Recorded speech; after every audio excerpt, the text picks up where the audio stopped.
সাপাহার, পোরশা ও নিয়ামতপুর এই তিন উপজেলা নিয়ে গঠিত নওগাঁ এক সংসদীয় আসন। 2008, 2014, 2018 ও সর্বশেষ 2024 সালের জাতীয় সংসদ নির্বাচনে এই আসনের সংসদ সদস্য নির্বাচিত হন সাধন চন্দ্র মজুমদার। 2018 সাল থেকে 2024 সাল পর্যন্ত তিনি ছিলেন খাদ্যমন্ত্রীর দায়িত্বে।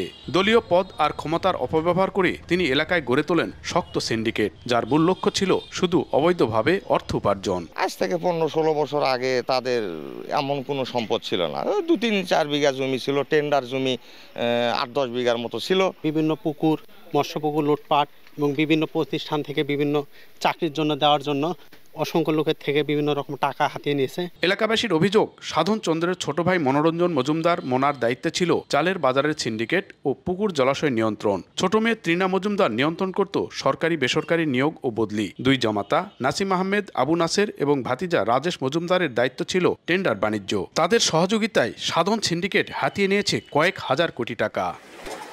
নওগাঁর সাপাহার, পোরশা, নিয়ামতপুর এই তিন থানায় রয়েছে অন্তত 6 শতাধিক সরকারি পুকুর।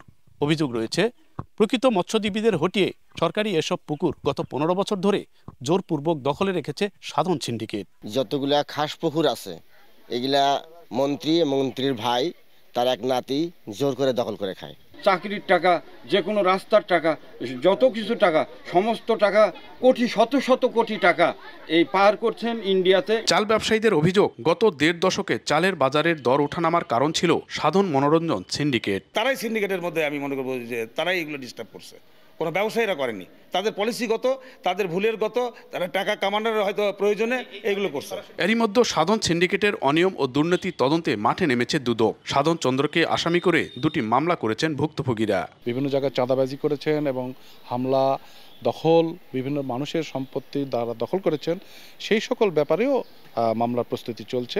সাবেক খাদ্যমন্ত্রী জনাব সাধন চন্দ্র মজুমদার এবং সাবেক সংসদ সদস্য জনাব সলিমুল উদ্দিন তরফদারের বিরুদ্ধে দুর্নীতি বিষয়ে অনুসন্ধান কার্যক্রম শুরু করা হয়েছে।